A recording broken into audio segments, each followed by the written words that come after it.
Este é mais um estudo da série Conflito. Hoje estudaremos as 3 mensagens angélicas, tomando como base os capítulos 7 de Daniel e Apocalipse, capítulo 14. Oremos.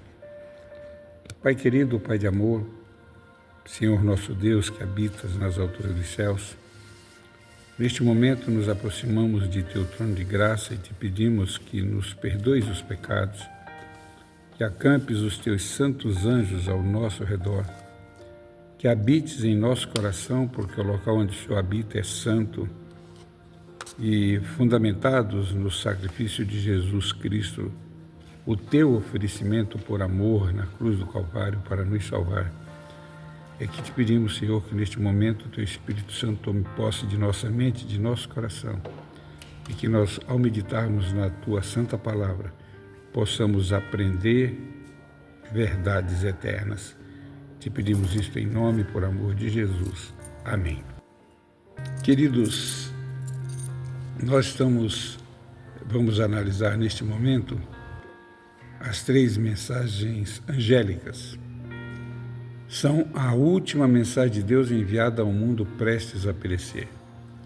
São as últimas tentativas do Espírito Santo buscando salvar o maior número possível de pecadores, antes que a porta da graça se feche. Aceitaremos a mensagem e o apelo divino, ou vamos ficar com a maioria em rebelião contra o nosso Deus, Criador dos céus e da terra? Leiamos Apocalipse 14, o verso 6. E vi outro anjo voar pelo meio do céu, e tinha o evangelho eterno para o proclamar aos que habitam sobre a terra, e a toda nação, e tribo, e língua, e povo. Destacamos aqui algumas coisas importantes. A figura do anjo voando pelo meio do céu simboliza um movimento humano inspirado pelo Espírito Santo, portando uma mensagem urgente de salvação. É a Igreja do Deus vivo, em ação. O Evangelho eterno, ou boas novas eternas, são eternas tanto no passado como no presente e no futuro. Continuará existindo por toda a eternidade. Este Evangelho eterno anuncia que Deus é amor e justiça. Foi no exercício do amor que Deus enviou o seu único Filho para morrer por nós e nos salvar, ao mesmo tempo que condenou aqueles que continuam em estado de rebelião contra Ele e seu governo universal. Este Evangelho é dirigido aos habitantes de nosso planeta em todos os lugares e em todo o universo e por toda a sua extensão. Vejamos o verso 7, dizendo com grande voz: temei a Deus e dai-lhe glória, porque vinda é a hora do seu juízo, e adorai aquele que fez os céus, a terra, o mar e a fonte das águas. Temer a Deus e dar-lhe glória é o dever de todo homem, mas também de todos os habitantes deste vasto universo. Este temer significa respeitar, amar, reconhecer que tudo provém dele e para ele retorna. Vinda é a hora do seu juízo. Eclesiastes 12, verso 14, predisse que Deus há de trazer a juízo todas as obras, até as que estão escondidas. Daniel 7,26 diz: mas o juízo será estabelecido. 2 Coríntios 5, verso 10 diz: todos nós devemos comparecer diante do tribunal de Cristo. Esta mensagem alcançou seu apogeu entre os anos 1840 e 1844, quando Jesus Cristo se dirigiu ao ancião de dias, de acordo com Daniel 8,14. Este juízo começou em 1844. Para nos salvarmos, vem o apelo final: adorai o Deus Criador unicamente. Só Ele é digno de nossa adoração.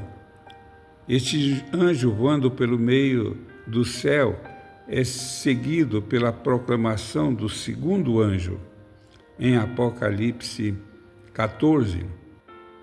E outro anjo seguiu dizendo: caiu, caiu Babilônia, aquela grande cidade que a todas as nações deu a beber do vinho da ira da sua prostituição. Em 1844, ao estudarem a primeira mensagem angélica, houve um equívoco. Os anunciadores das boas novas entenderam que Jesus voltaria à Terra em 1844, quando na verdade Jesus iria ao Ancião de Dias e se iniciaria o juízo investigativo celestial. Com esta grande decepção vieram novos estudos até que toda a verdade ficou bem clara. Mas as igrejas protestantes da época proibiram que se pregasse que Cristo vai voltar. Abandonaram o estudo das Escrituras Sagradas. Não compreenderam e nem pregaram que haveria ressurreição dos mortos e outras verdades bíblicas essenciais para a salvação. Ao abandonarem a Santa Bíblia, abandonaram a Deus e caíram, se tornando Babilônia. Isto aconteceu em 1844. Vejamos agora Apocalipse 14, a terceira mensagem angélica, o verso 9. E seguiu-os o terceiro anjo, dizendo com grande voz: se alguém adorar a besta e a sua imagem e receber o sinal na sua testa ou na sua mão. Vamos por partes. Precisamos entender que a profecia da primeira besta de Apocalipse 13, de 1 a 10, se cumpriu na igreja medieval com sede em Roma, Igreja Católica Romana Medieval. A Igreja Católica da época, em cumprimento da profecia de Daniel, capítulo 7. Em 1798, a Igreja Medieval recebeu uma ferida mortal de Napoleão Bonaparte através de seu general Berthier e deixou de existir sumariamente, embora anos depois voltasse a existir apenas como poder religioso com sede em Roma. Hoje, aquela besta medieval não existe e, portanto, o sinal da besta também não. Esta profecia se refere a um futuro não muito distante, quando aquela besta voltará a existir com todo o seu poder, conforme Apocalipse 13, de 11 a 19. Esta mensagem é a última advertência de Deus à Terra e irá desde a saída do decreto dominical norte-americano, com a respectiva mudança na Constituição, até o fechamento da Porta da Graça. Com este ato, a nação norte-americana se transformará na imagem da besta e os dois poderes somarão força numa perseguição terrível contra o povo remanescente de Deus. Então, os juízos de Deus serão derramados sobre os seguidores da besta e de sua imagem. Vejamos os versos 11 e 12. Também este beberá do vinho da ira de Deus, que se deitou não misturado no cálice de sua ira, e será atormentado com fogo e enxofre diante dos santos anjos e diante do Cordeiro. Serão as 7 últimas pragas ou flagelos. E o verso 11, e a fumaça do seu tormento sobe para todo sempre, e não tem descanso nem de dia nem de noite os que adoram a besta e a sua imagem, e aquele que receber o sinal do seu nome. A ira de Deus se refere também ao juízo de Deus que estão em Apocalipse 20, que serão objeto de outro estudo desta série. Vejamos agora o verso 12. Aqui está a paciência dos santos, aqui estão os que guardam os mandamentos de Deus e a fé de Jesus. Apesar da grande perseguição que se seguirá no meio desta turbulência que sobrevirá ao mundo, haverá um povo fiel que guarda os mandamentos de Deus e a fé em Jesus. Este povo será vitorioso e verá Jesus Cristo vindo nas nuvens celestiais para buscar seus filhos, e estes receberão a coroa da vitória e a vida eterna, onde não haverá mais lágrimas, nem dor, nem morte, nem nenhum sofrimento. Aqui temos um gráfico com os últimos acontecimentos. Vamos entender bem o que ocorrerá no final do tempo da graça, chamado tempo do fim. Em 1844, Jesus foi introduzido diante do Ancião de Dias, que é Deus, o Pai. Neste ato, começou o juízo investigativo, começando pela casa de Deus na terra, desde Adão até hoje. Entre este acontecimento e o decreto dominical, a besta que foi ferida de morte não existe, nem o sinal da besta. O próximo grande acontecimento será o surgimento desta mesma besta citada em Daniel 7:25, chifre na cabeça do animal terrível e espantoso, na cabeça do dragão, a antiga serpente. Aqui em Apocalipse 13:2, o dragão se manifesta com a semelhança de leopardo com 10 cabeças. E em Apocalipse 13, do 11 em diante, a antiga serpente, que é Satanás, se manifesta em semelhança do Cordeiro, semelhança de Cristo, e que sobe da terra, da América, onde não existem povos, água, que significam povos, tendo 2 chifres, 2 poderes na cabeça. Um dos chifres é a antiga besta, a igreja romana medieval, e o outro chifre é a imagem da besta, os Estados Unidos, Apocalipse 13, do 11 até o 18.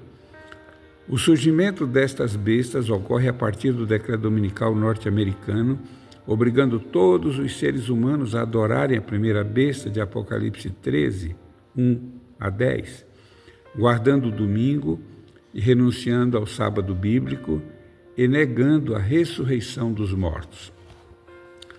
Resta um repouso para o povo de Deus, um selo de Deus. Está em Hebreus capítulo 4. A verdade presente da terceira mensagem angélica se divide em 2 períodos de tempo, um antes do decreto dominical e outro depois. A verdade presente de 1844 até o decreto dominical chama-se chuva temporã.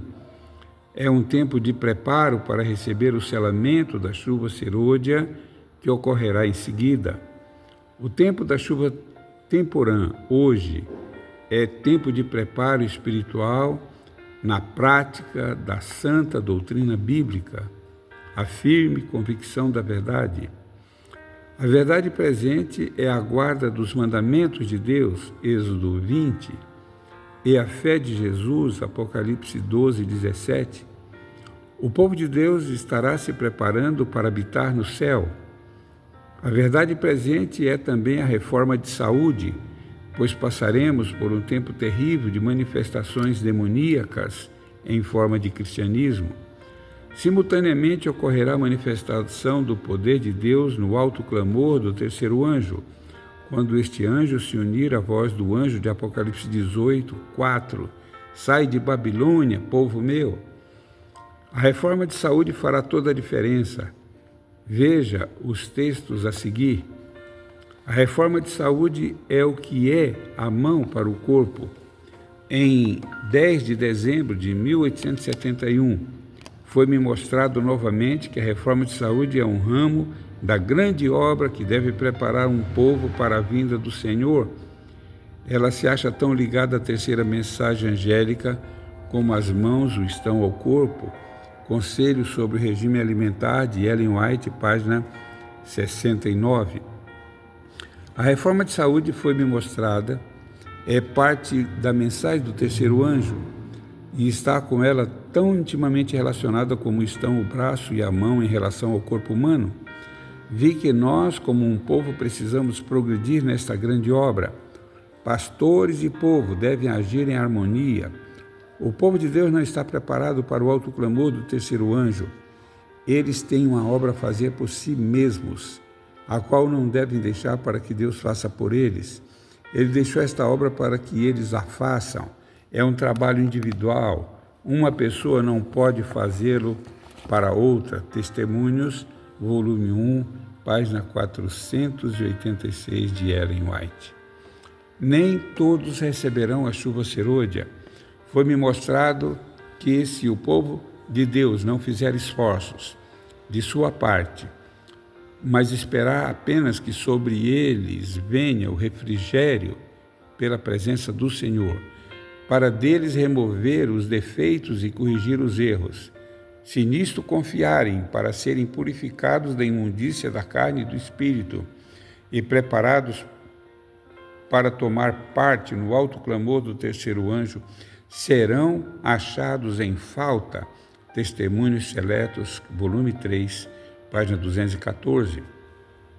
Podemos estar certos de que, quando o Espírito Santo for derramado, os que não receberam nem apreciaram a chuva temporã, não fizeram a reforma de saúde que deveriam ter feito, não verão nem compreenderão o valor da chuva serôdia. Testemunhos para Ministros e Obreiros Evangélicos, página 399. Em 1844, Cristo entrou no Santíssimo. Quando Cristo entrou no lugar santíssimo do santuário celestial para levar a efeito a obra final da expiação, entregou a seus servos, a sua igreja, o seu povo, a última mensagem de misericórdia a ser dada ao mundo. Tal é a advertência do terceiro anjo em Apocalipse 14, História da Redenção, de Ellen White, página 297.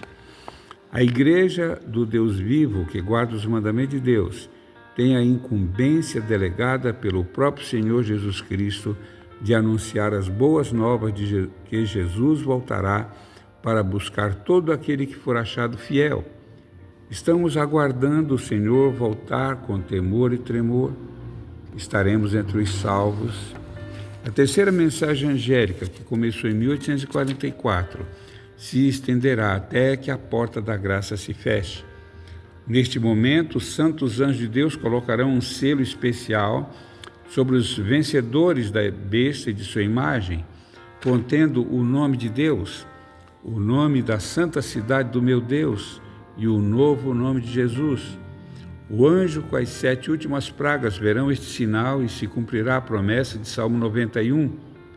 Praga nenhuma chegará à tua tenda. Aleluia! Deus seja eternamente louvado por isso.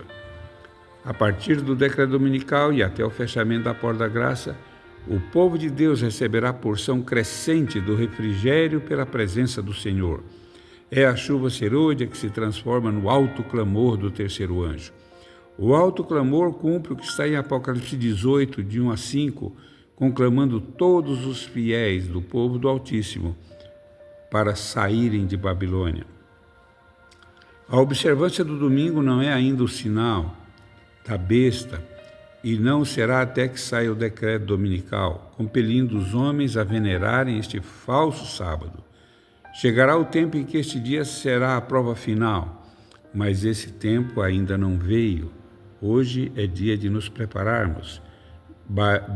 Comentário Bíblico Adventista, volume 7, página 977, de Ellen White. O Senhor vosso Deus fará descer como outrora a chuva temporã e a serôdia. Nesse tempo a chuva serôdia, o refrigério pela presença do Senhor, virá para dar poder à grande voz do terceiro anjo e preparar os santos para estarem de pé no período em que as 7 últimas pragas serão derramadas.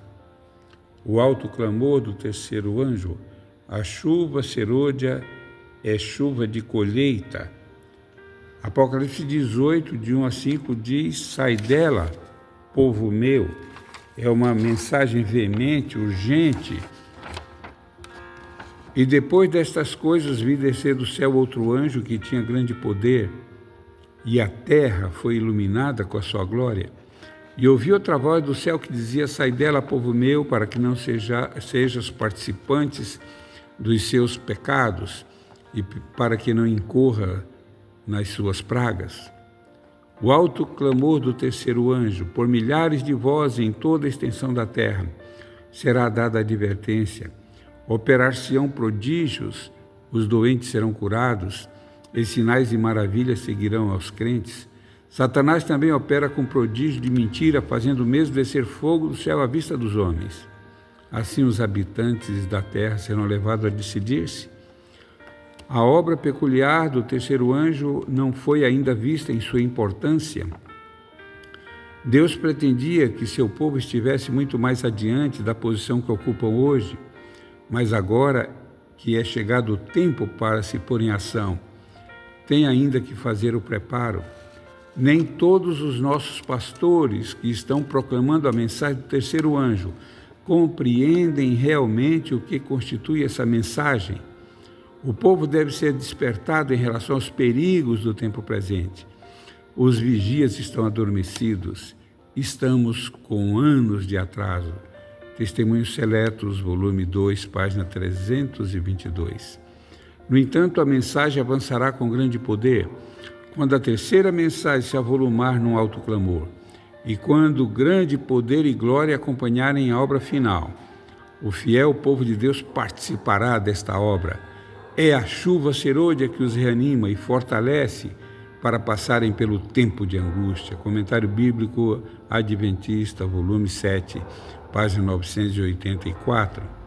Hoje deveis ser purificados, ou ter purificados os vossos vasos, a fim de estar pronto para o orvalho celeste, pronto para os chuveiros da chuva serôdia, pois a chuva serôdia há de vir, e a bênção de Deus encherá toda a alma que estiver purificada de toda contaminação.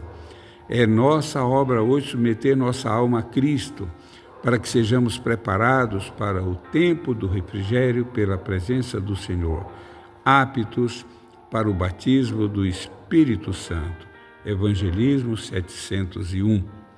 A presença do Espírito com os obreiros de Deus dará à proclamação da verdade um poder que nem toda a honra ou glória do mundo dariam. Atos dos Apóstolos, página 51. Uma vez que este é o meio pelo qual devemos receber poder, por que não sentimos fome e sede pelo dom do Espírito? Por que não falamos sobre ele, não oramos por ele, não pregamos a seu respeito?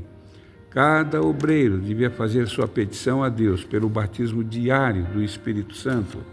Estamos nós pedindo a Deus que nos abençoe. Estamos nós pedindo a Deus que seu Espírito Santo more em nosso coração.